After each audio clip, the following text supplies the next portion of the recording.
Pilatos quer que a placa seja colocada onde todos possam ver. O que está escrito na placa? Em hebraico, grego e latim, Jesus de Nazaré, Rei dos Judeus. Pai, perdoa-lhes, pois não sabem o que estão fazendo. Não! Tudo bem, Esquadrão Júnior? Deus o abençoe. Vamos para mais uma aula, aula 12, chamada O Monte Calvário. Hoje nós iremos falar sobre a crucificação de Jesus.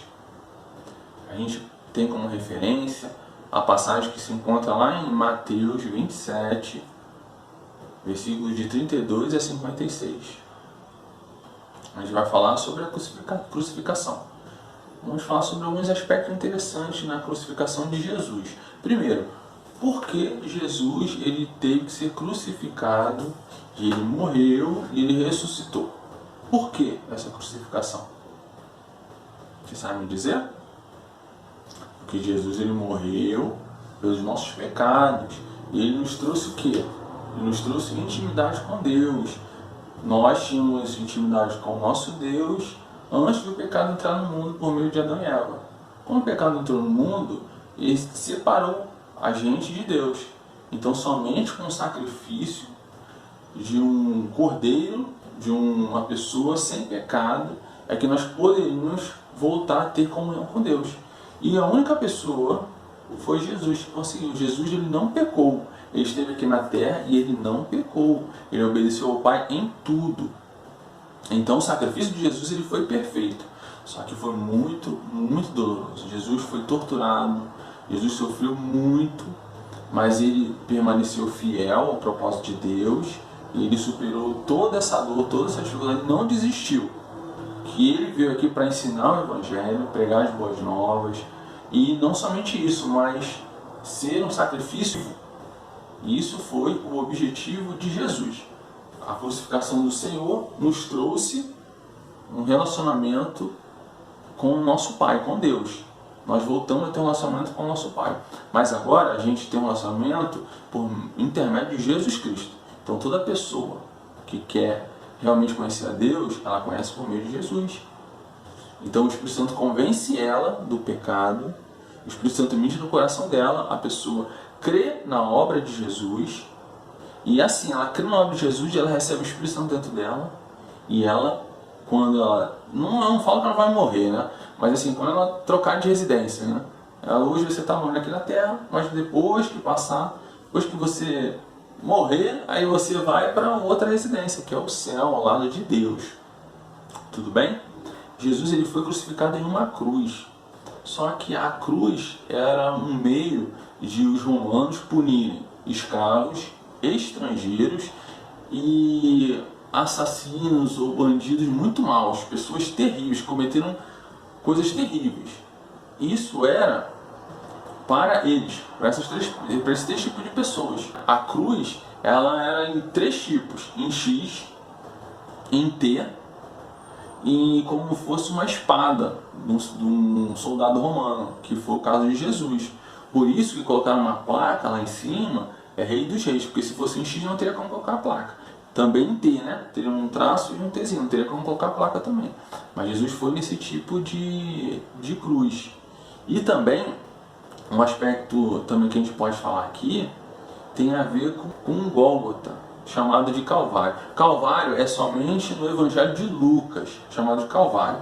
E já em Marcos, Mateus e João é chamado de Gólgota. Mas, professor, o que é Calvário? O que é Gólgota?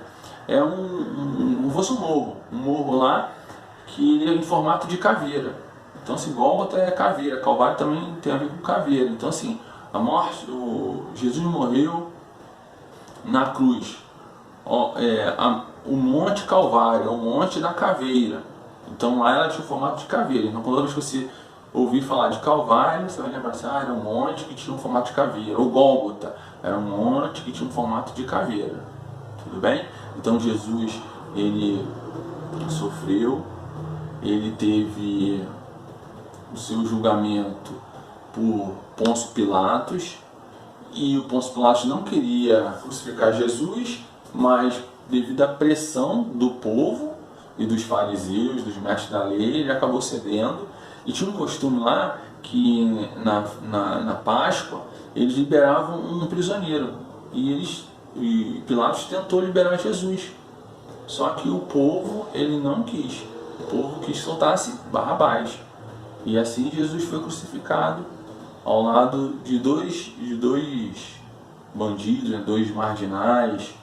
E um reconheceu que Jesus era Cristo e Jesus prometeu a ele que ele receberia a vida eterna. Pelo sacrifício de Jesus e por ele ter morrido e ressuscitado, a gente tem algumas promessas. E uma delas está lá em Isaías 53:5, que diz: nós somos curados pelo castigo que ele sofreu, somos sarados pelos ferimentos que ele recebeu. Amém. Então Jesus, quando ele morreu lá na cruz, ele levou todo o nosso pecado, todas as enfermidades, todas as dificuldades, todos os problemas foram lançados em Jesus. E se hoje nós temos alguma dificuldade, temos algum problema, nós devemos buscar ao Senhor. Nós devemos lançar nossas orações, nossas petições, nossas ações de graça a Jesus. Porque Ele viveu aqui na Terra, Ele entende as nossas dificuldades, Ele entende nossos anseios, nossos sonhos, nossos projetos, Ele entende tudo da nossa vida. Então não existe nada que a gente possa falar para Jesus que Ele fale assim: não sei não sei como é que é difícil, poxa, você está passando nessa dor, você tem dificuldade. Não existe isso. Então, o que nós devemos fazer é buscar a Jesus em oração, a gente dobrar o nosso joelho, nós conversarmos com Ele, falarmos de tudo que está acontecendo ao nosso redor, tudo que nós desejamos. Nós devemos criar um relacionamento com Jesus. Não adianta você só orar quando for dormir.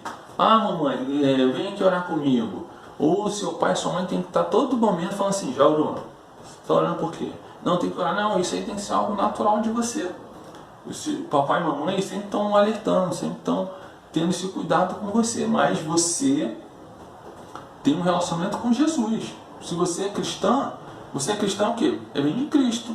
Então quem é Cristo? O seu mestre, é o seu professor. É ele que você tem que conversar, buscar orientação. E nós temos o Espírito Santo.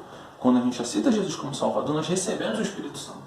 E Ele está dentro de você, está conversando com você, Ele está ministrando no seu coração. Mas não adianta você ficar o dia todo, celular, Netflix, YouTube, fazendo o que for e não conversar com Deus. Então, eu convido você a conversar com Deus. A sempre estar falando com Ele ao acordar, ao dormir, estar ali brincando ali, algum momento que você estiver no dia a dia ali, você vai e fala com Deus, conversa com Ele, porque Ele vai te ouvir. Ele vai te ouvir, né? Ele vai te ouvir. Então assim, você tem que falar com Ele. Só fiz isso para você que você estava meio com vontade de dormir, tem que acordar, vamos lá. Então tem que buscar Deus. Deus, Ele está esperando que a gente fale com Ele. A gente tenha um relacionamento com Ele. Se você não falar com Ele, Ele vai fazer o quê? Poxa, meu filho e minha filha não falam comigo, eu amo tanto, eu quero ter um relacionamento com Ele. Imagina você na casa do seu pai e da sua mãe lá e você não fala com seu pai e com sua mãe. Imagina, como? Quem vai tomar o todinho lá? Quem vai fazer o seu todinho lá? Quem vai brincar com você? Mas tá ao seu lado ali, fazer um carinho, se você não conversa. Então, nós devemos ir até Jesus, porque Ele está de braços abertos, Ele conhece todas as nossas dificuldades, todos os nossos sonhos, todas as alegrias que nós pudermos ter. Jesus sabe e Ele pode proporcionar muito mais. Então, vamos buscar a Deus. Deus abençoe, fiquem na paz. Semana abençoada.